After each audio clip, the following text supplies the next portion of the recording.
Hola, ¿cómo están? Espero que bien. En esta clase video vamos a ver la audición. Este material se corresponde con el capítulo número 13 del PURBES. Antes de comenzar, simplemente me gustaría reconocer que mucho del material que tiene esta clase me lo pasaron compañeras de trabajo, que son fonoaudiólogas. Yo trabajo, además de este cargo en la Facultad de Psicología, trabajo en un centro de investigación en acústica, se llama CINTRA, Centro de Investigación y Transferencia en Acústica, que queda en la UTN, cerca de la Facultad de Psicología de la Nacional. Bien, espero que sea de su agrado y cualquier duda lo podemos ir resolviendo. Para comenzar hay que volver a esta idea de onda. La información sonora se propaga por el espacio en forma de onda. Esto lo habíamos visto en visión. En visión habíamos visto el concepto de longitud de onda, que era una unidad de distancia para medir, para caracterizar las formas de estas ondas. Acá no estamos hablando de longitud, sino en la audición se utiliza más la idea de frecuencia, es decir, cuántas vueltas, cuántos ciclos cumple una onda en determinado tiempo. La unidad se llama hertz o hercios y nos va a indicar qué tan frecuente es esa onda, cuántos ciclos cumple en la unidad de tiempo, que es un segundo. En este GIF podemos ver cómo una onda puede llegar a tener diferentes frecuencias. Acá tenemos siempre un segundo, que es el periodo que nos importa para medir la frecuencia. Podemos ver, por ejemplo, que una onda puede llegar a tener ahora un ciclo, o dos, o tres, hasta 5, como muestra el ejemplo, y los mide acá en los hercios. Los sonidos se propagan a través de ondas sonoras. Un objeto que esté en el ambiente puede vibrar, y esas vibraciones se propagan en formas de onda. Eso es lo que para nosotros va a ser el sonido. Estas ondas tienen diferentes correlatos subjetivos, como cuando veíamos que en la visión la longitud de onda tenía un correlato con los colores que vamos a percibir. En este caso, la frecuencia de la que estamos hablando va a tener un correlato con el tono que estamos escuchando. Frecuencias bajas, es decir, que se cumplan pocos ciclos en un segundo, nos van a dar una sensación de un sonido grave, bajo. En tanto que frecuencias altas, es decir, que haya muchos ciclos en ese periodo de tiempo, va a ser más propio de sonidos altos, agudos. El volumen, por otra parte, lo que llamamos vulgarmente volumen, se va a referir a la intensidad de esa onda, que está reflejada en la amplitud que tiene. La amplitud es qué tanto se despega de la línea media la onda. Se puede despegar poco o se puede despegar mucho. Si se despega mucho va a tener mayor amplitud, es decir, mayor intensidad, y nosotros vamos a percibir a esa onda con mayor volumen, como lo decimos normalmente.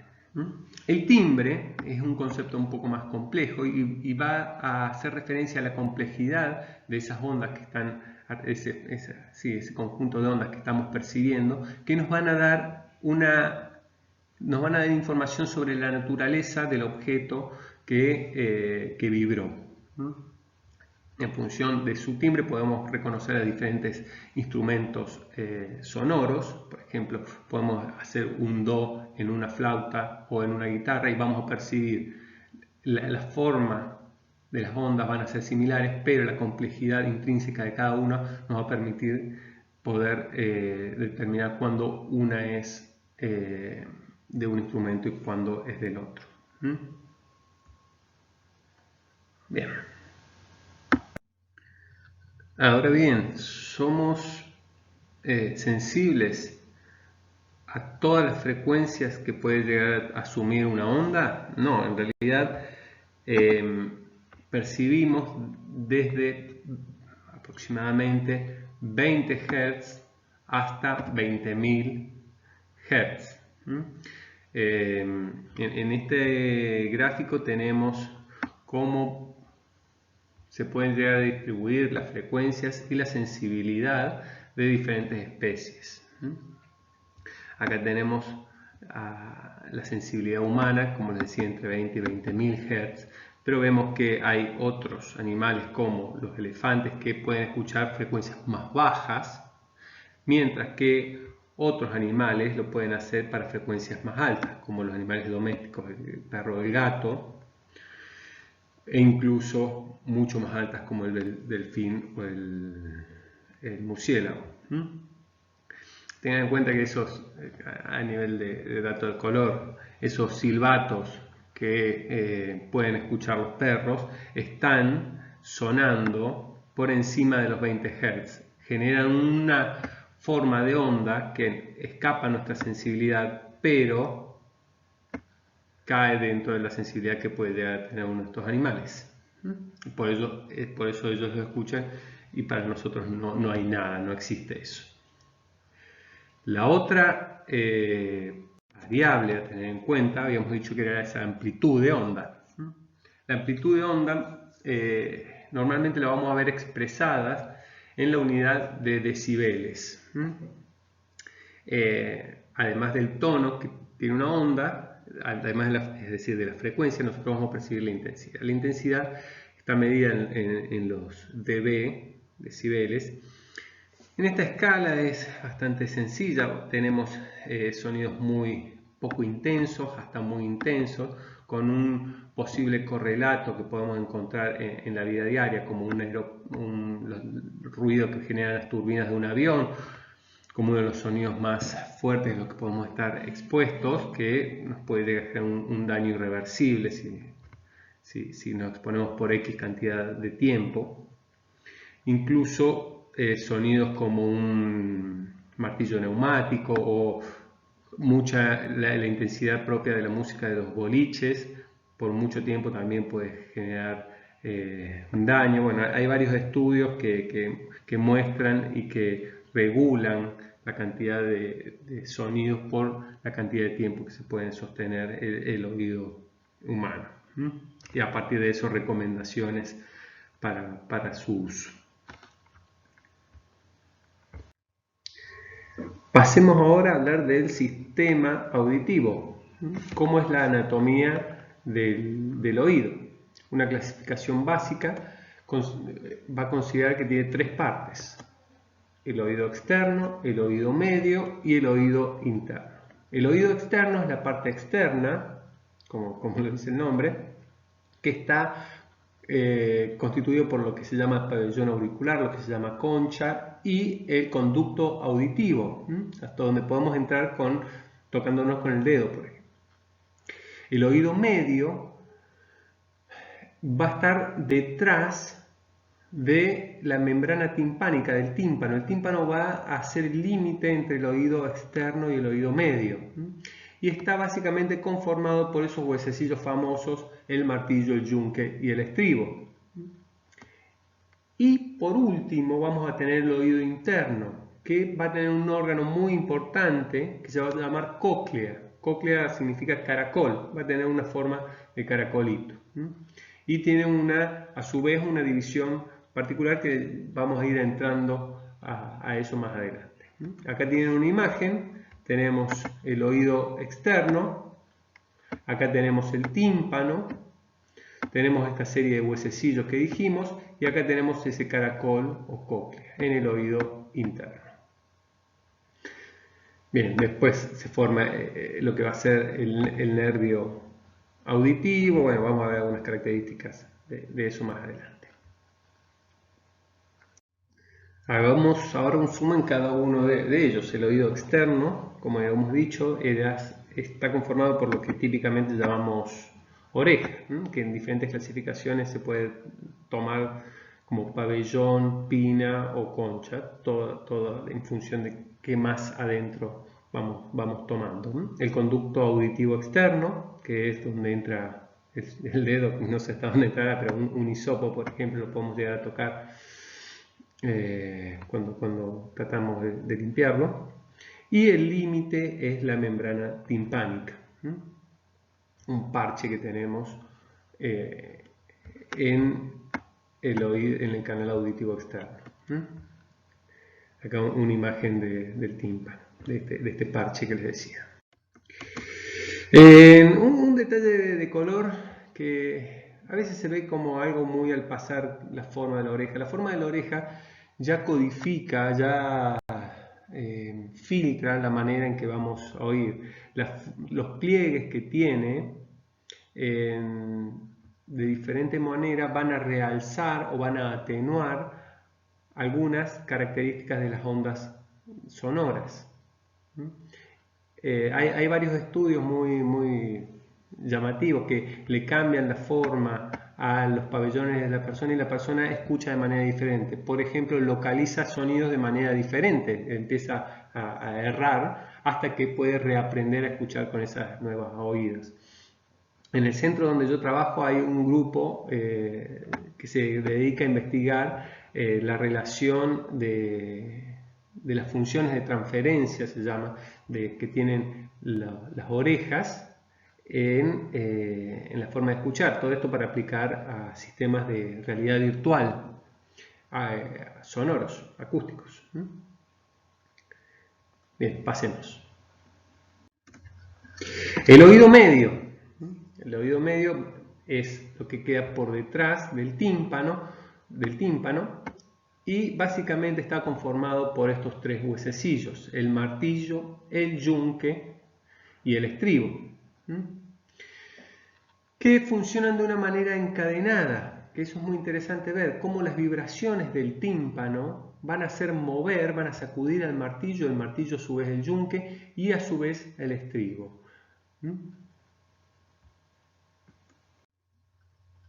El oído interno, por su parte, está formado por lo que se llama laberinto, ¿no? El laberinto, todo esto, que tiene por un lado los conductos semicirculares y la cóclea. Los conductos semicirculares lo vamos a ver en detalle cuando veamos sistema vestibular, y la cóclea lo vamos a ver ahora en audición. Se llama laberinto por esta forma intrincada que tienen los huesos estos.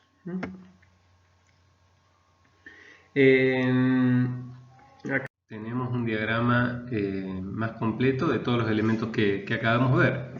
Tenemos el oído externo, los huesecillos del oído medio, martillo, yunque y estribo, y el laberinto. Y acá tenemos la cóclea. En resumidas cuentas, lo que hace el oído externo es recoger los sonidos, va a vibrar que van a hacer vibrar el tímpano.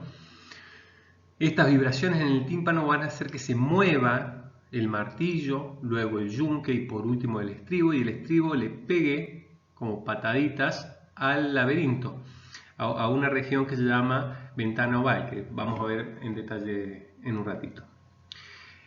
Y estos golpes van a hacer que se mueva un líquido que está dentro de la cóclea, y ese movimiento del líquido va a activar las células nerviosas.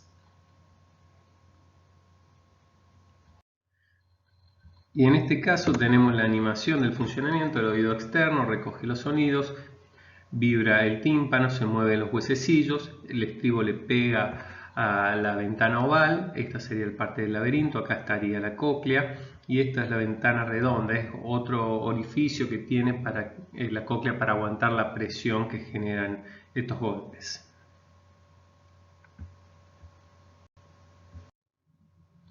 Veamos ahora con más detalle la cóclea. Es muy importante conocer cómo es la estructura para después entender la transducción. Acá tenemos una imagen de un corte transversal de la cóclea. Se verían como dos tubos enrollados en forma espiralada, ¿no? En realidad es uno solo. Acá tenemos uno que hace ascendente, señalado con la flecha roja, hasta que llega a la punta que se llama ericotrema, cuando baja, está señalado por la flecha azul. Para entender esta lógica, imaginen que tienen una manguera que la dividen en dos y que luego la van enrollando. La van enrollando y cada vez de manera más ajustada para que tengan esa punta menor diámetro que al comienzo. Ahí podemos ver que es un solo caño que se enrolla, que va y vuelve. La punta de ese enrollo que hicieron sería el ericotrema. Adentro de estos caños de esta manguera hay un líquido que en la cóclea se llama perilinfa, que el perilinfa se va a mover a medida que el estribo sacuda esa ventanita, esa puertita que se llama ventana oval que habíamos visto antes. Y vean acá que hay una estructura un poquito más pequeña que ahora lo vamos a ver en detalle, que es el órgano de Corti. Acá vamos a ver el órgano de Corti. Primero reconozcamos, esto es una vista también de un corte transversal de una sección de estos dos tubos que nombramos. Para ir refinando un poco el vocabulario, el tubo que asciende, que va a ascender al ericotrema, se llama rampa vestibular. Y el que desciende, rampa timpánica. Hay dos membranas que van a darle límite a donde se va a ubicar el órgano de Corti, que es la membrana de Reissner y la membrana basilar. Vamos más en detalle. El órgano de Corti está formado por la membrana basilar, la de la base, esa que acabamos de ver, por células ciliadas, que son unos pelitos que son en sí los receptores auditivos, y la membrana tectorial. Tectorial significaría su techo. Esta es la membrana tectorial, esta es la membrana basilar que la habíamos visto en la imagen anterior, y estas son las células ciliadas, las células que tienen pelitos. Hay células ciliadas internas y externas. Estas serían internas porque estarían más cerca del eje de la cóclea, del caracol, y esta por el lado externo. Bien, sigamos. En esta imagen tenemos el corte transversal que vimos primero, la sección de una sola de las rampas, y acá el órgano de Corti. Identifiquemos primero las rampas, la vestibular, la timpánica, acá está el órgano de Corti, y acá le hacemos zoom y lo tenemos, la membrana de Reissner, la membrana basilar, la membrana tectorial, esto es más fácil, tectorial significa techo, basilar base, y acá tenemos las células ciliadas, internas y externas. Acá estaría el límite de la cóclea y acá estaría la parte más central, el eje que llamaba de ese caracol. Las células ciliadas, internas y externas, tienen unos pelitos. Siempre que escuchen en estos ámbitos la palabra cilio, significa con forma de pelo, básicamente.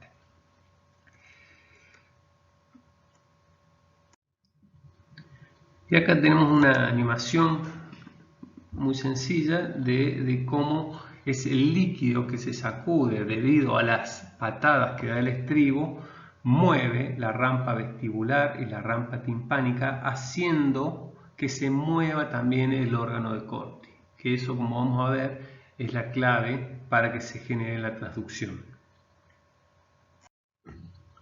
Acá de vuelta tenemos estas dos mangueras que habíamos dicho que se van a espiralar y van a formar la cóclea, la rampa vestibular, la rampa timpánica, la membrana de Reissner, la membrana basilar, la membrana tectorial. Estas dos últimas, junto con las células ciliadas, van a formar el órgano de Corti. Por acá y por acá circula el perilinfa. Aquí hay otro líquido muy similar que se llama endolinfa. La idea es considerar que tiene un líquido que se sacude y que esas sacudidas van a mover estas estructuras. Acá lo vemos un poquito mejor. Acá tenemos el órgano de Corti, tenemos células ciliadas internas, externas, tenemos la membrana basilar, la membrana tectorial. En relación al movimiento, las sacudidas esas del líquido en las rampas van a hacer que se mueva la membrana basilar en relación a la tectorial. La tectorial se queda quieta, es más rígida, y el movimiento ese va a hacer que se doblen los pelitos de los cilios, y ese movimiento va a generar el potencial receptor. Bien, ahora vamos a ver algunas imágenes reales de células ciliadas. Todas ellas, y al igual que muchas de las diapositivas de esta presentación, son cortesía de una amiga y compañera de trabajo que se llama Mariana Lafe, fonoaudióloga y doctora en Ciencias de la Salud, que se estudia básicamente la conservación de este tipo de células. Bien, acá tenemos las células externas, esas diferentes hileras, y acá la interna. Esta sería la membrana tectorial. Acá tenemos agrupadas las células ciliadas. Acá tenemos las filas, estas 3 filas de las células externas. Acá está la interna. Noten en estas, creo que se ven bien, sí, cómo se ordenan, cómo se agrupan las células ciliadas. Siempre guardan relación en función de su longitud. Siempre están de menor a mayor. Eso es bastante importante, lo vamos a ver en un ratito en la transducción. Acá tenemos una presentación comparativa de lo que serían células ciliadas sanas y células ciliadas externas. En una región equivalente podemos ver que acá está totalmente despoblada la región de células, que acá está totalmente cubierta, esa misma región. Esto muchas veces se debe a sucesivos traumas acústicos que van eliminando las células y van obviamente causando una pérdida auditiva. Veamos ahora la transducción, que básicamente es entender cómo a partir de los movimientos de los cilios se puede generar una señal eléctrica, un potencial, el potencial receptor, que va a ser transmitido a neuronas bipolares para ya hacer que la señal ascienda al sistema nervioso central. Hay que comprender un poquito más cómo es esta estructura de las células ciliadas. Habíamos dicho recién que se disponían una al lado de la otra y ordenadas en función de su tamaño, de la más pequeña a la mayor de manera progresiva. Y la otra clave es saber que cada una con su vecina inmediatamente mayor está unida por un hilito, un filamento elástico que se llama unión de puntas. Acá lamentablemente no se ve muy bien, pero estas son las células ciliadas, la más pequeña, mediana, mayor, que están unidas por un hilito. Los hilitos a su vez conectan puntos que se llaman placas de inserción. Si se tensiona el hilo, se va a poder mover esa placa. Al moverse esa placa, se va a liberar un canal iónico. Y por ahí está la clave para entender cómo a partir del movimiento se puede generar la apertura de un canal iónico. Veamos acá que en este diagrama se va a entender un poco más. Tenemos las células ciliadas, una más pequeña que la otra. Tenemos la unión de punta, tenemos acá estaría la placa de inserción. Cuando las células ciliadas se mueven en dirección a la mayor, se genera la tensión de la unión de puntas, se modifica el estado de la placa de inserción, lo que permite la apertura del canal iónico, y al abrirse este canal iónico va a favorecer el ingreso de potasio y de calcio al interior del cilio, lo cual va a generar la despolarización de esta célula y que se pueda transmitir un potencial receptor.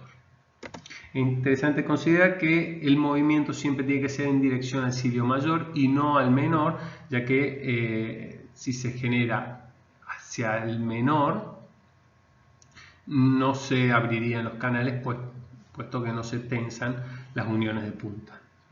Acá tenemos el diagrama de cómo sería la tasa de respuesta de estas células ciliadas en función del movimiento hacia el mayor, una frecuencia muy alta de disparo, y hacia el menor una tasa mucho más baja.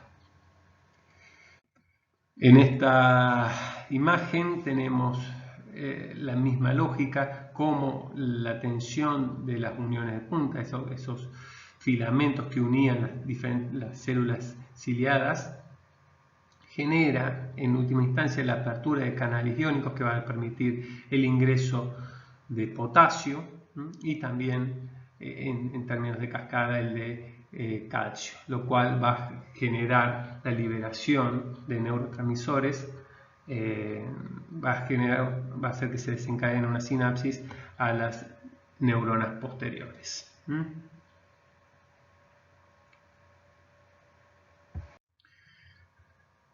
Y para cerrar con el tema, acá tenemos en este GIF este mismo mecanismo, como el movimiento de las células ciliadas en dirección hacia la mayor genera la tensión de las puntas de unión, lo cual genera la apertura de canales iónicos. Esto hace que pueda entrar el potasio y el calcio a las célula se vuelva más positiva y esto se pueda transmitir a las células, a las neuronas siguientes. Básicamente esta es la transducción de una energía mecánica a eléctrica.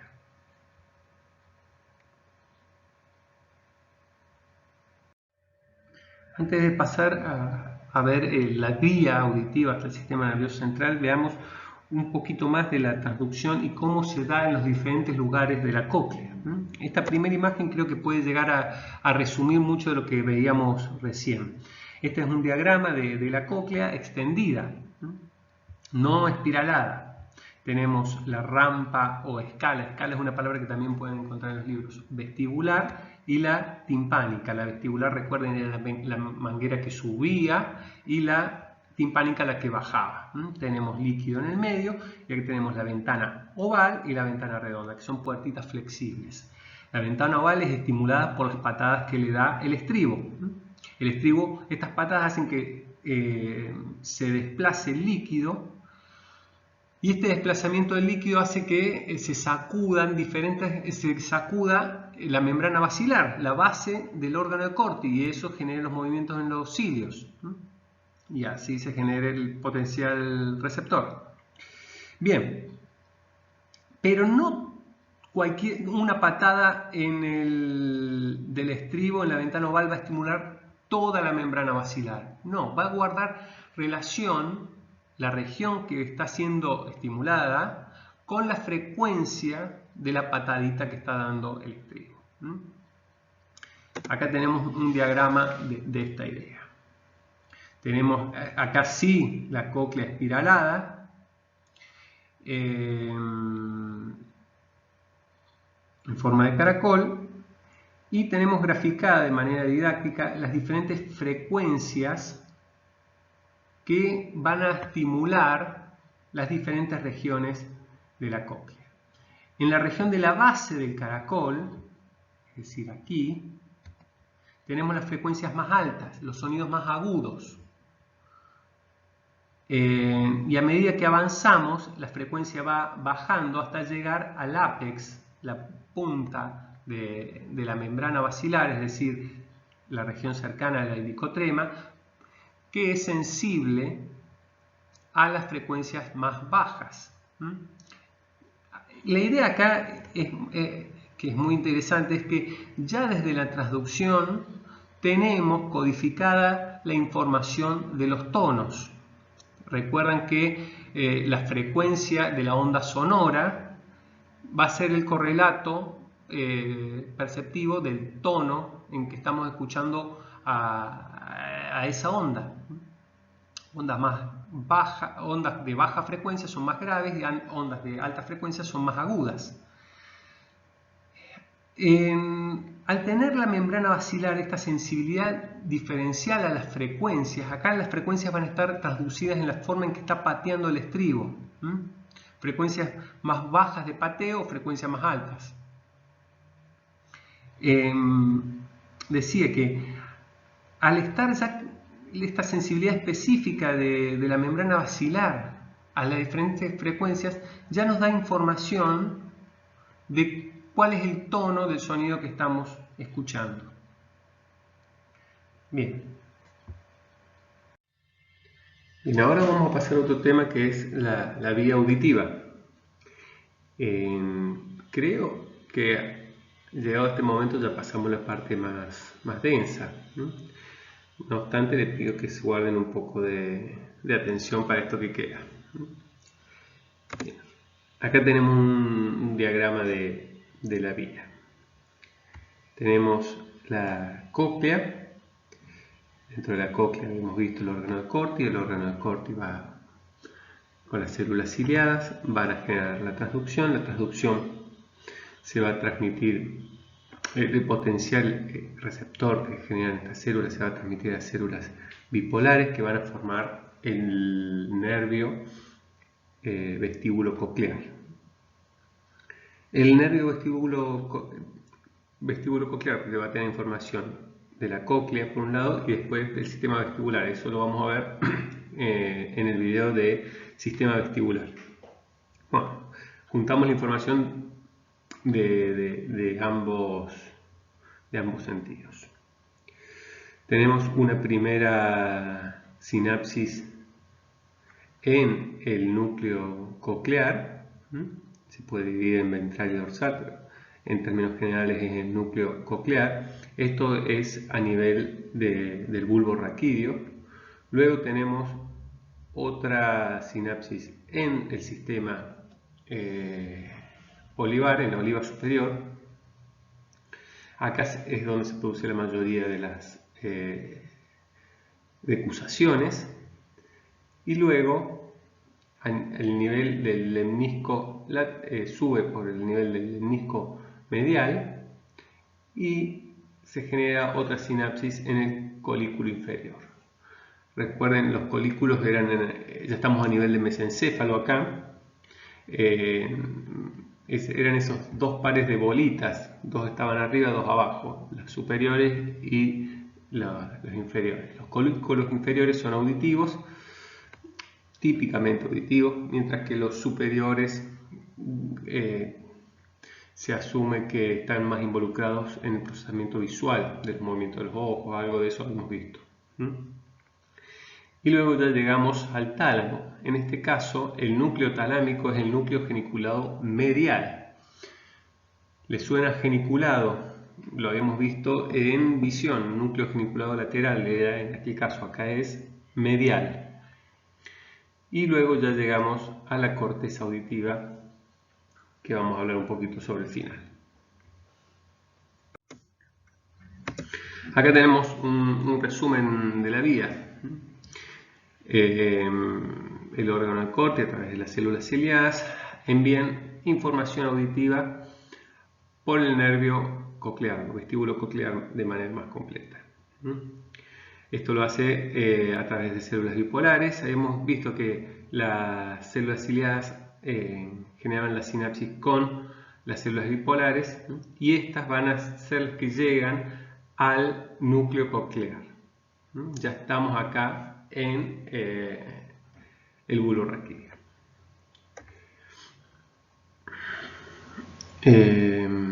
Bueno, esta es la aclaración del nervio coclear, que es parte del octavo par craneal, ¿no? El vestíbulo coclear. Luego tenemos la estación de complejo olivar superior, ¿no? Y la proyección que tiene a través del lemnisco lateral para ascender hasta el colículo inferior. Y después el núcleo talámico, el geniculado medial y la corteza. Acá tenemos un diagrama bastante sencillo. La salida del órgano córtico, el ganglio espiral, que significaría eso, la formación del nervio, el núcleo coclear, la oliva, el colículo inferior, el núcleo geniculado medial del tálamo y la corteza.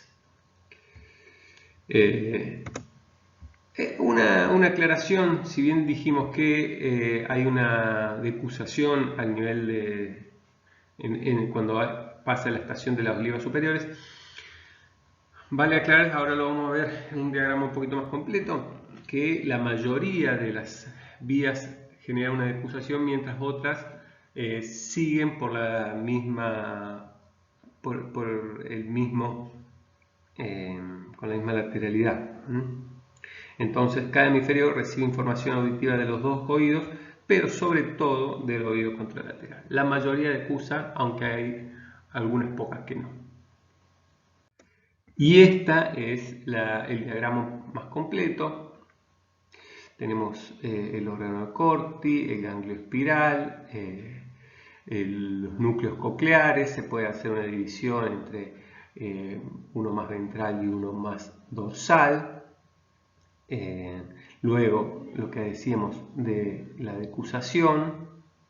Vemos que hay algunas fibras que no decusan, que siguen luego de la oliva superior en la misma lateralidad, mientras que pero la mayoría decusa.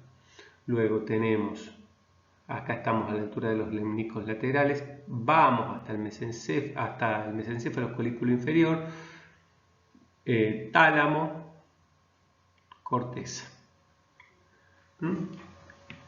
Bien, creo que estamos. Una aclaración, se dice la localización de sonidos, que es un tema que a mí me interesa mucho de investigación.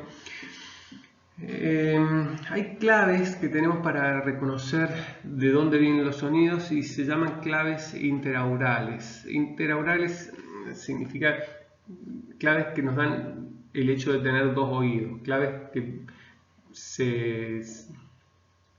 información que sale justamente del hecho de tener información de dos oídos. Si nosotros tenemos un sonido que viene de nuestra derecha, ese sonido va a llegar más rápido y de manera más intensa en el oído derecho que en el oído izquierdo. Entonces esa diferencia de tiempo y de intensidad nos va a dar una clave que nos va a hacer percibir a ese objeto como que está a ese estímulo que está a la derecha. Bueno, se dice que ese cálculo de diferencias, esa estimación de diferencias, ya se produce a nivel de las olivas, porque las olivas ya tienen información de los dos oídos. Es una información muy temprana que permite obtener esa información posicional de los estímulos. Eso es un nivel como un dato más de color. Sigamos. Veamos ahora el final de la vía, esto es la corteza. La corteza auditiva, me imagino que ya lo han visto en clases anteriores, se localiza en el lóbulo temporal. Es una idea bastante grosera, porque en realidad es una región bien particular de la corteza del lóbulo temporal, que está, acá tenemos una imagen, bien arriba, en la parte superior del lóbulo temporal, sería el techo que ya se mete en la cisura lateral. Para verlo bien tendríamos que dividir un poco la cisura, abrirla, y la parte del techo del lóbulo temporal albergaría lo que es la corteza auditiva primaria. Si abrimos mucho más el lóbulo temporal, vamos a ver una parte de la corteza mucho más intrincada, que esa es la ínsula. La vamos a ver de vuelta cuando veamos el gusto, pero no estamos tan profundo. Esto sería el techo del lóbulo temporal. Y luego, rodeando a esta región primaria, tenemos las áreas secundarias. Hay una división que en el libro nombra un solo término, que es el área del cinturón. También está descrita, no en el libro, pero en la literatura, la región de paracinturón. Esto sería como un área secundaria y una terciaria auditiva. En todos los casos hay un refinamiento progresivo de las señales, como veíamos en esa distribución jerárquica de las cortezas. El área de cinturón rodea al área primaria y la paracinturón rodea al cinturón. Las áreas asociadas al lenguaje estarían en la región posterior de estas regiones, cercanos a lo que seguramente han sentido nombrar como el área de Wernicke, de comprensión del lenguaje, que estaría aquí donde estoy señalando.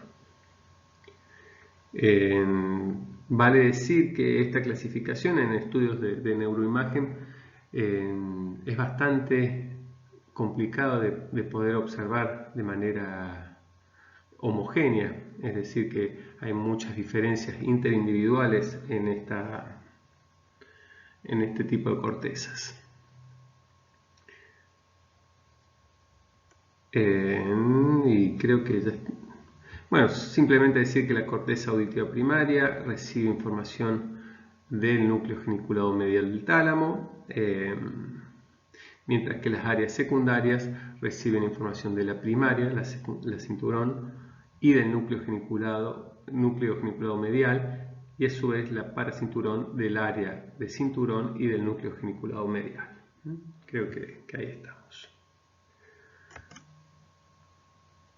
Bien, acá se apareció una leyenda más. Hay vías ventrales y dorsales. Esto es para que recuerden que en visión teníamos vías corrientes ventrales que respondían a la pregunta del qué es lo que está viendo, y dorsales de dónde es eso que se está viendo. Acá había también esta misma distribución de corrientes para llamar, pensando en las cortezas de asociación multimodal. Algo de esto tienen en el cuadernillo de trabajos prácticos, que explica cómo serían estas vías ventrales y dorsales, tanto para la audición como para la visión y también para el tacto.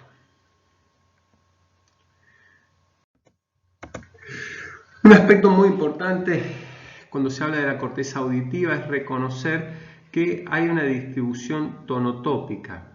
Habíamos visto esto del mapeo que tiene, que lo habíamos visto en el homúnculo en el área somatosensorial primaria, lo habíamos visto también que hay un tipo de mapeo en el área visual primaria. Bueno, en la corteza auditiva también hay un mapeo, pero en este caso no es de espacialidad, sino que hay una distribución de la corteza específica para las diferentes tonalidades, es decir, para las diferentes frecuencias que tienen los sonidos que estamos escuchando. La región de sonidos más graves es más anterior y los sonidos más altos se corresponden con la región posterior de la corteza auditiva primaria. Esto se llama tonotopía.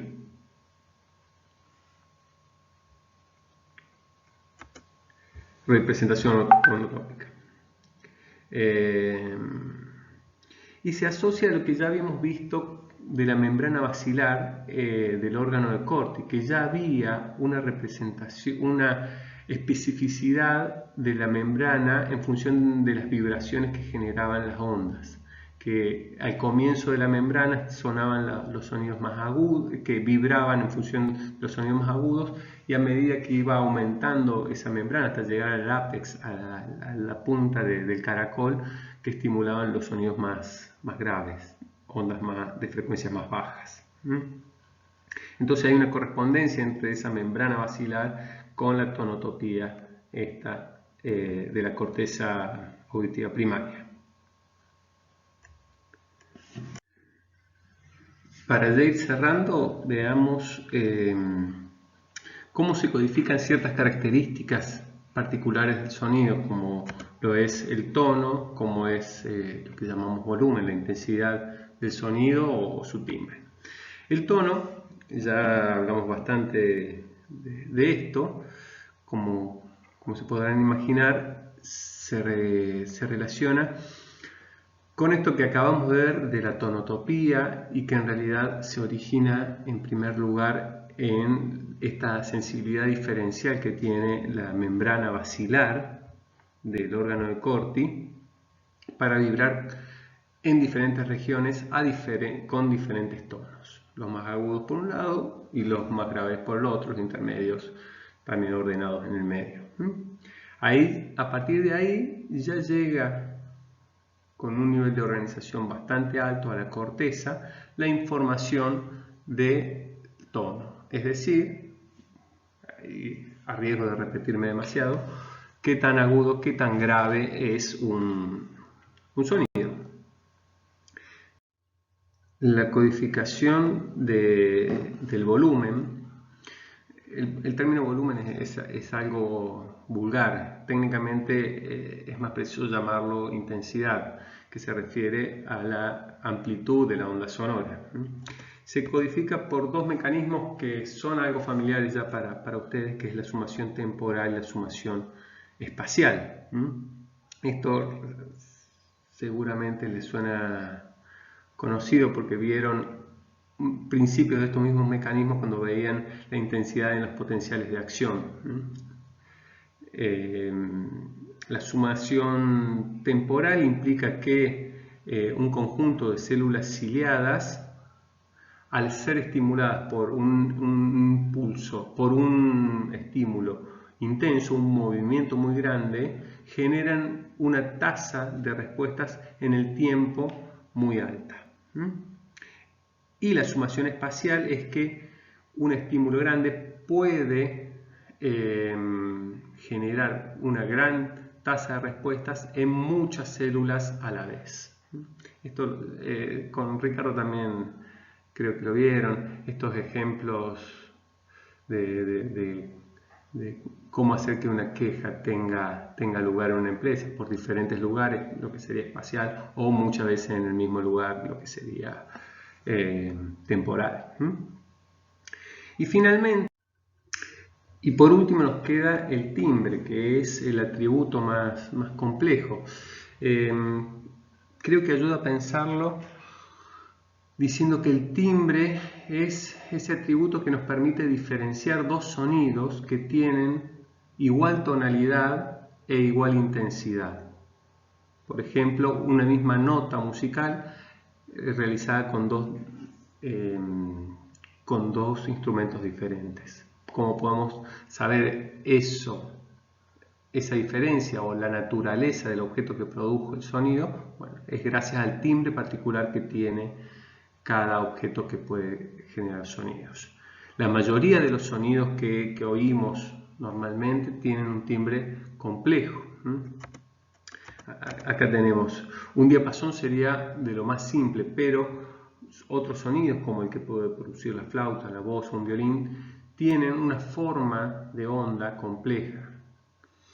Técnicamente, para poder separar cómo se conforman estas ondas, se requiere una técnica que se llama análisis de Fourier, que puede descomponer esa onda y ver las diferentes ondas que componían a ese conjunto que estamos oyendo, ¿no? Todo esto cuando son ondas periódicas, es decir, que se repiten en el tiempo. Es mucho más complejo cuando la onda va cambiando en el tiempo. Lo que estaríamos haciendo nosotros para poder reconocer que es una flauta o un violín lo que está sonando es un análisis de Fourier online. Eso técnicamente o computacionalmente es muy complicado y para nosotros es una propiedad muy natural, por lo cual creo que es un llamado a valorar nuestra potencialidad y para también un poco desmitificar esa correlación o esa equivalencia directa con nuestras capacidades, como que nuestro cerebro tiene capacidades computacionales. Podemos hacer cosas que todavía las computadoras no lo pueden hacer o en mucho tiempo, con muchos gastos energéticos, y para nosotros es algo muy natural. Bueno, creo que sigo por acá, me voy por las ramas, y esto era ya lo último. Bien. Bien, finalmente llegamos al final, espero que hayan llegado hasta acá. Esto que voy a hacer ahora lo voy a implementar en los videos que siguen. No lo hice lamentablemente en los anteriores, pero bueno, es un resumen de lo que acabamos de ver. Creo que puede ayudar a ordenar el contenido del video. Comenzamos en primer lugar mencionando las propiedades de la onda, cuáles se asocian a esto que terminamos viendo como tonalidad, sonoridad o intensidad y timbre. Vimos las características anatómicas del oído externo, medio, interno, vimos su función a su vez, y después nos metimos de manera más profunda en lo que es la cóclea, en particular el órgano Corti y en sus células ciliadas. Luego vimos cómo estas células se encargan de hacer la transducción de esa energía mecánica a los potenciales eléctricos. Y luego ya vimos la vía auditiva. Bueno, el núcleo que involucra esta vía es el geniculado medial del tálamo. Y después hablamos sobre la corteza auditiva. Terminamos con cómo la corteza, principalmente, puede llegar a descifrar los atributos estos que habíamos comenzado a decir que tenía la onda sobre la intensidad, la tonalidad y el timbre. Bien, les reitero, esto es un tema que a mí me interesa, me gusta bastante. Cualquier duda, cualquier opinión, comentario que tengan, me lo pueden hacer llegar por el foro, asimismo en la clase de repaso que tengamos o en el práctico.